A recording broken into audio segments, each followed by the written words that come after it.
Good morning, friends, and welcome. Let's start our class today with a prayer together. Heavenly Father, Divine Mother, friend, beloved God, great masters, Jesus Christ, Babaji Krishna, Lahiri Mahashaya, Swami Shri Yukteswarji, beloved Guru Deva, Paramahansa Yogananda Ji, saints of all religions, we bow at thy feet. Help us to attune ourselves to thy vibrations, thy uplifting consciousness through music, through song. We are thine. Bless our class today with thy presence. Om Shanti, Shanti. We'll have a song now, and then we'll have just after a video of Swamiji talking on this topic. It's about 5 minutes.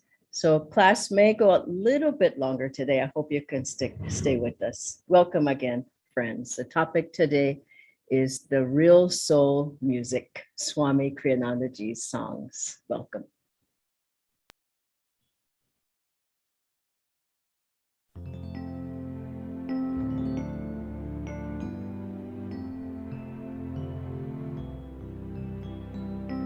Home is a green hill, home is a wind, blowing betrayal far, far away. Home is the knowledge heaven is near, home's the end of the fray. Home is my heart's land, where I am. Nothing can dim the light of my soul. Home is forever, home is today. Home's a heart that is whole. Often I dream that life is a play, laughter forever and skies never gray. But when I'm silent, freed from all care, I discover my home's everywhere. Home is a green hill, home is a wind, blowing betrayal far, far away. Home is the knowledge heaven is near, home's the end of the fray. Home is my heart's land, home's where I am. Nothing can dim the light of my soul. Home is forever, home is today. Home's a heart that is whole. Often I dream that life is a play, laughter forever and skies never gray. But when I'm silent, freed from all care, I discover my home's everywhere. Home is a green hill, home is a wind, blowing betrayal far, far away. Home is the knowledge heaven is near, home's the end of the fray.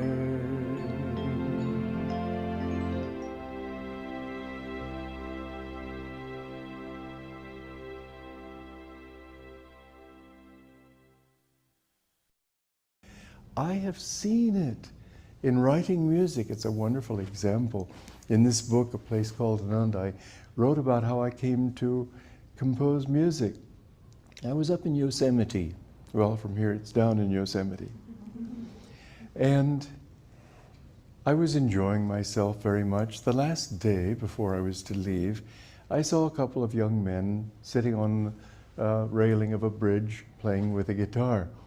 And I was in a mood to sing, so I said, well, may I sing with you? And they said yes. So I suddenly realized I didn't know anything except classical songs and Indian chants and Yogananda's chants, and I thought, well, none of these are going to go over. And so I thought, what is there? And I've been working on the railroad, didn't know, and it didn't. So then I thought suddenly, Swing Low, Sweet Chariot, and I sang that, and they said, oh, would you come to a party we're having tonight? You could sing for us. So I went there. And what did I sing? Swing Low, Sweet Chariot. I couldn't think of anything else. But the next day I was driving home, and it occurred to me, what a wonderful way to share with people. And then it occurred again, but what could I sing?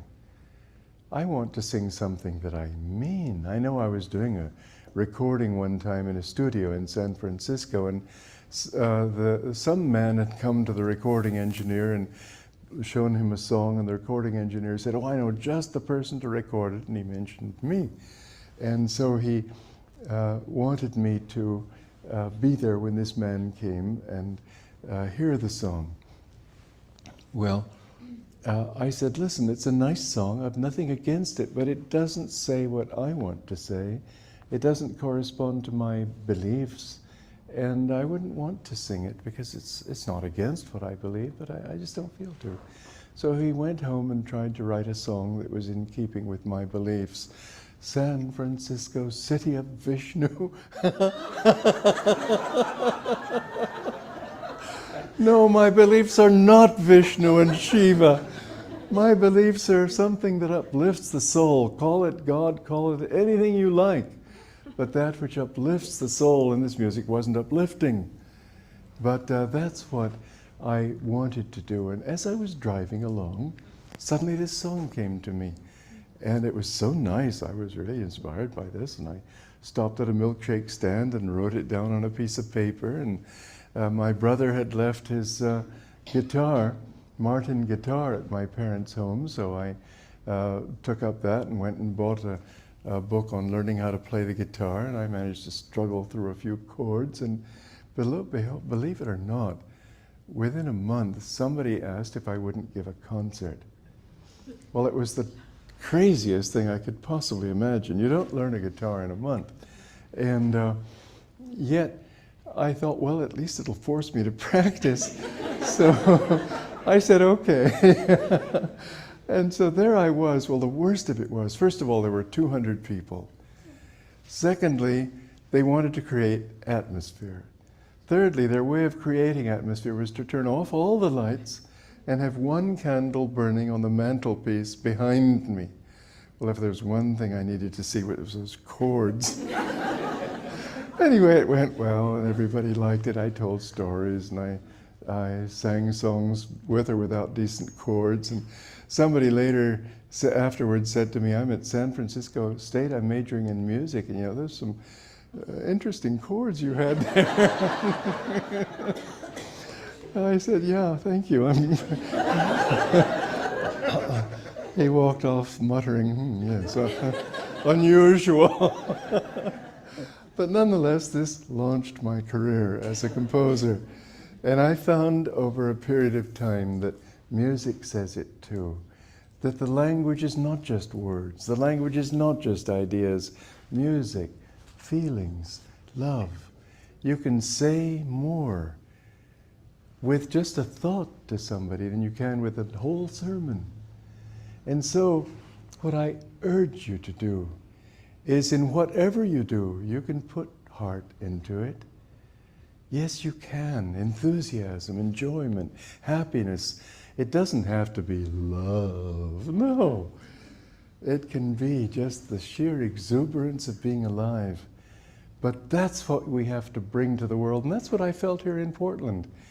It's become, over these years, a little more mental. I would say too mental.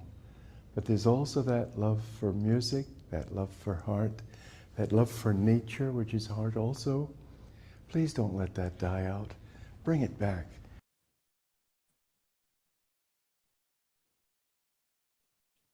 Welcome again, friends. I'd like to start with a few quotes I found online this morning from the book Talks with Great Composers that Swamiji often would refer to. The first is Handel, who was a great musician. He said, "I have seen the face of God." He wrote 53 songs and 23 days on the life of Jesus Christ, called Handel's Messiah. Tears were streaming down his face when he wrote it. Brahms said, "I feel vibrations that fill my whole being. The ideas flow in upon me directly from God." When he started playing, he would levitate. Mozart went into a trance-like state. He saw the notes or heard the music and then wrote it down. He said it was like a vivid dream. And Einstein said, "Life without playing music is inconceivable to me. I live my daydreams in music. I see my life in terms of music. I get most joy in life out of music." And it was said the famous scientist never traveled without his beloved violin. And finally, Tagore, "Music is the purest form of art. Therefore, true poets seek to express the universe in terms of music. The singer has everything within him. The notes come out from his very life, not gathered from outside." And then, of course, Yogananda ji, "Sound is the most powerful force in the universe. Of all healing types, vibrational healing is of the greatest importance. Vibratory healing through chanting has the effect of sending a volley of energy down through the nervous system, healing diseased tissues of the body, mind, and soul. Thus, chanting may be used both in self-healing and healing others." I was just thinking while listening to Swamiji that I've been hearing his music, singing his music and master's chants, and playing it on the harmonium and now on the esraj for a long time, for decades, since 1978, when I came onto the path.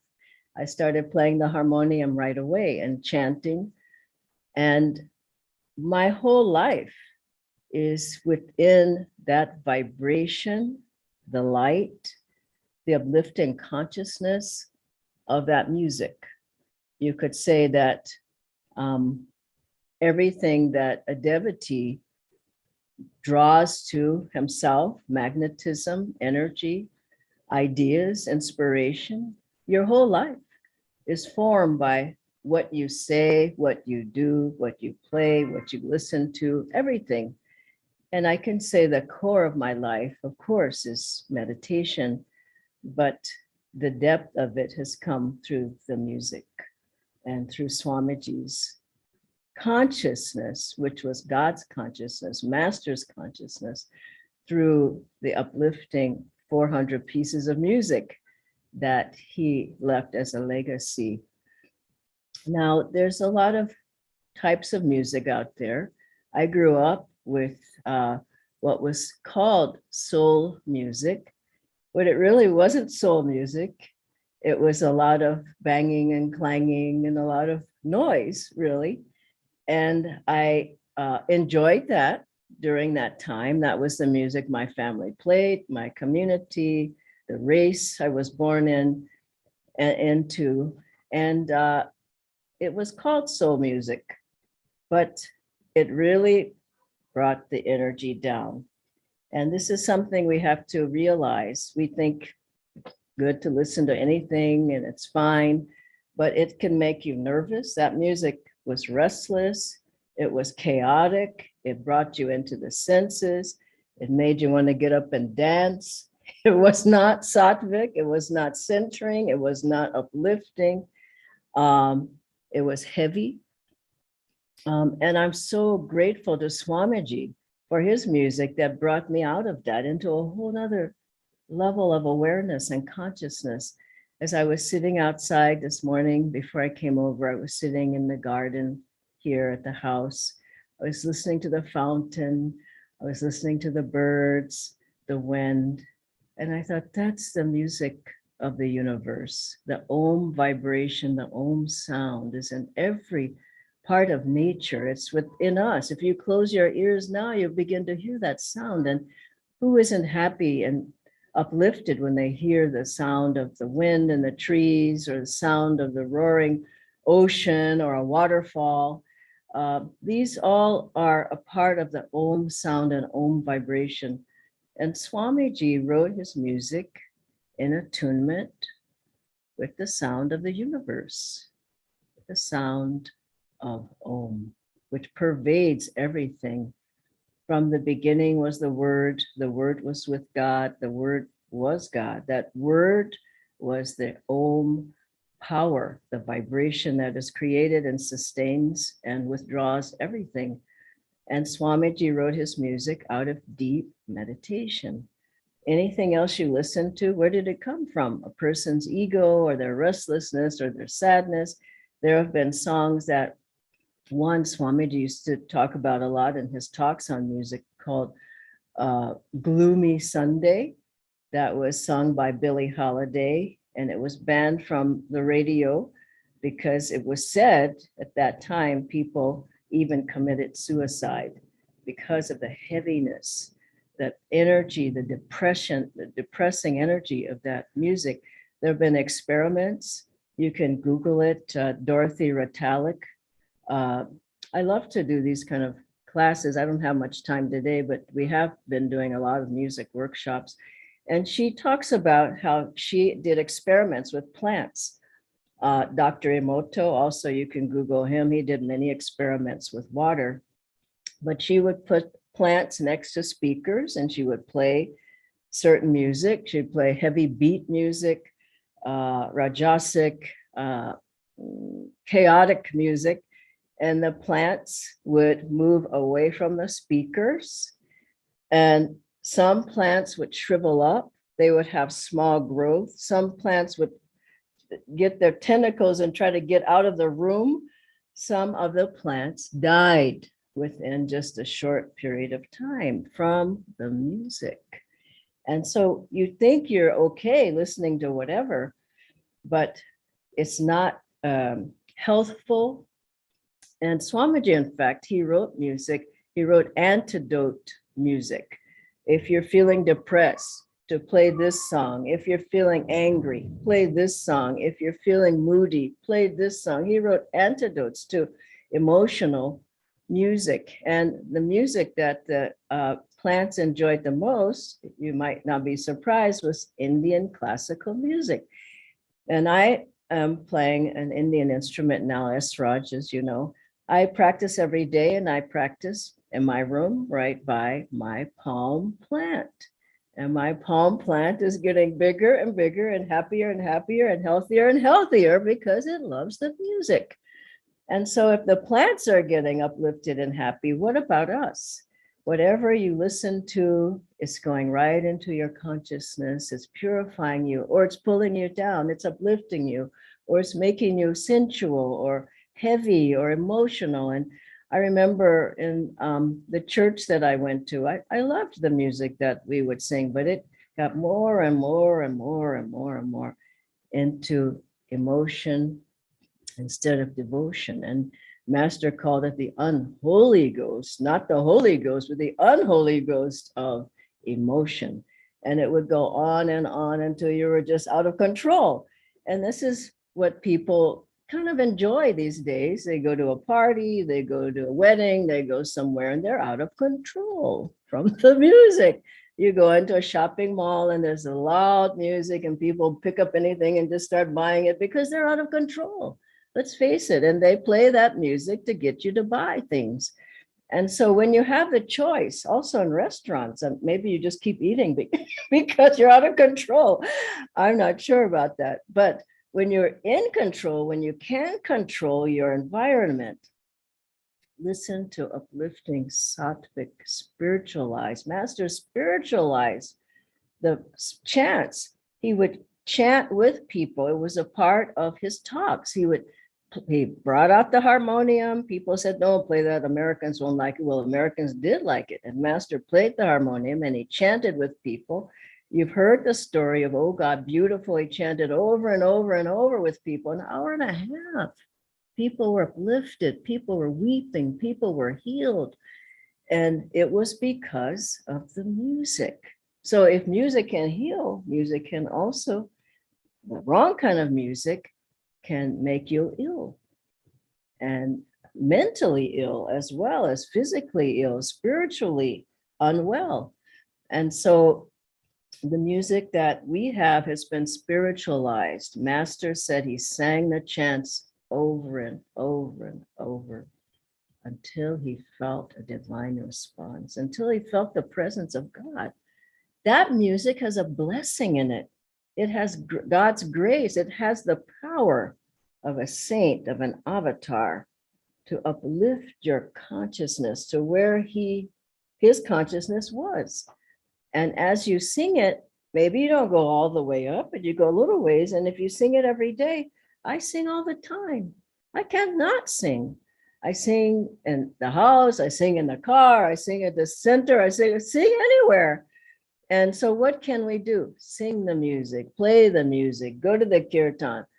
Forget it, get an instrument and start playing. Play the harmonium, it's just not hard to play. And get in the choir if you can get in the choir. What if you have a choir near you, but make the music a part of your whole life.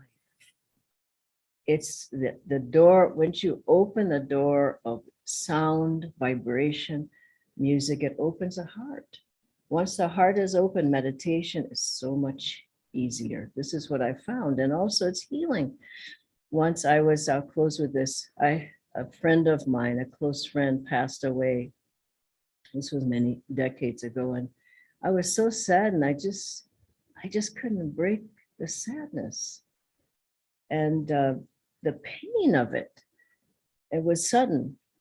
And people tried to talk with me, oh, it'll be okay, and read this or affirm this or meditate more or whatever. I was on the path, this path, and nothing worked but chanting. I chanted for 2 weeks. Every day I chanted and chanted and chanted. Then it just went away. So the chants, they have the power of those who have written them. They have the power of those who have sung them. They have the power of the words. They have the power of the vibrations. They have the power. I think they have the power to break open the doorway to God realization, to self-realization. Without the music, think if we didn't have any of Swamiji's music, any of Master's chants, any of Swamiji's chants. Someone said, just go stare at a wall and try to meditate. Well, good luck. But for a devotee, we have a great, great blessing of this music in this lifetime to really push us through all the way to self-realization. I'll close with this quote of Swamiji's. He said, music consists essentially of sound, vibrations condensed from the music of creation. Without music, life itself would cease to be. If you want to know me, Swamiji is saying, listen to my music. It is through this that people have come to understand what Ananda is truly all about. Without its influence, Ananda would not be what it is today. Books and lectures are only the outer form of the teachings. Music is its coursing blood. Of all means of communication, at least as much as the eyes, the voice will tell you what you are thinking, and what your consciousness is. As Jesus said, out of the fullness of the heart, the mouth speaketh. Om Shanti, Shanti. And now we'll hear one last song by Swamiji. Close your eyes and feel the vibrations of this song giving you its title, which is Peace.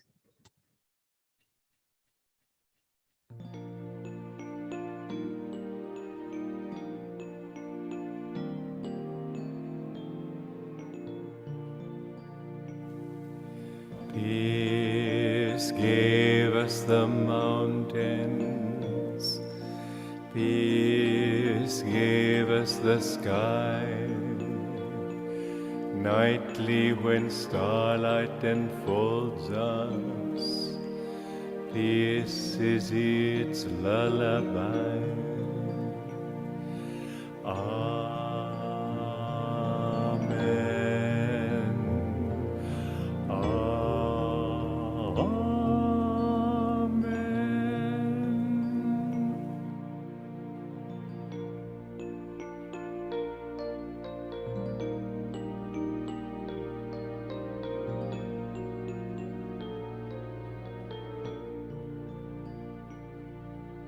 Peace gave us the morning, peace gave us the sun, bird songs that call us to welcome day and fresh labors begun.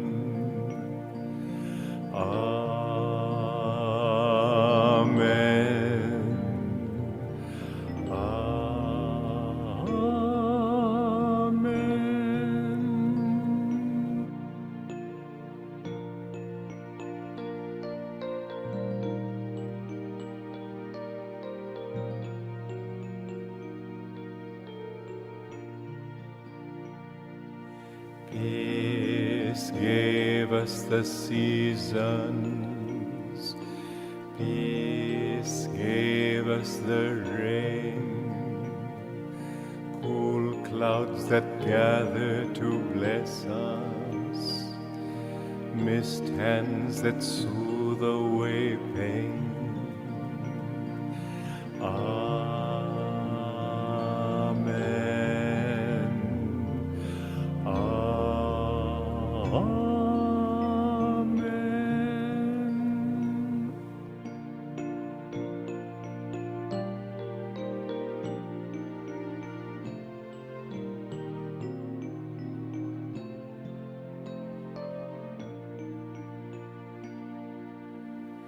Peace gave us our heart's love, peace gave us our smiles,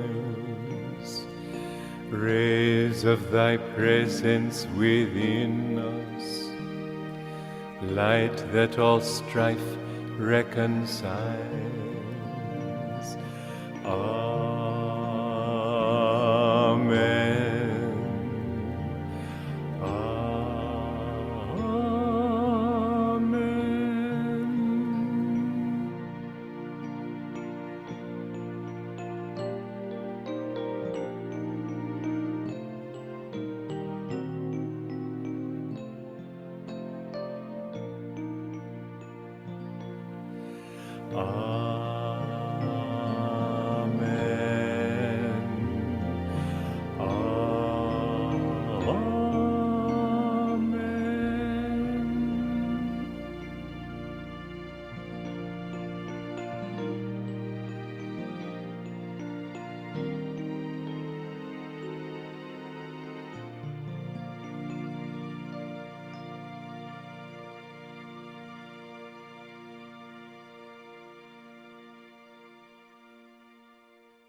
Dhyanaji, we just have a couple of questions. The first one is, how can Swamiji's music help in increasing our attunement to the path?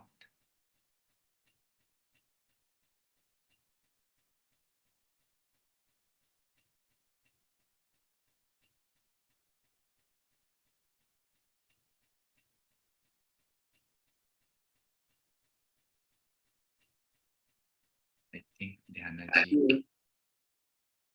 As I was, can they hear me? Yeah, now. Yeah. Should I repeat that? Yes, Dhyanaji, please. I was saying, from that beautiful piece of music, what did you feel? Peace, calmness, maybe joy, upliftment. This music, it changes your level of consciousness and awareness and perception. So it attunes you to God's consciousness, to where the masters, their consciousness, to the level of the saints.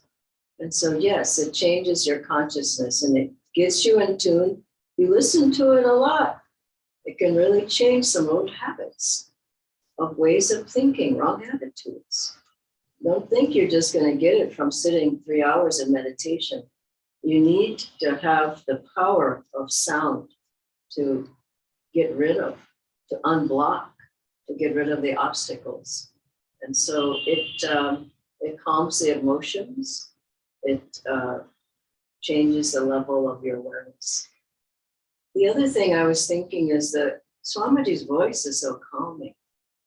And a lot of music you hear today, the person doesn't have a good voice.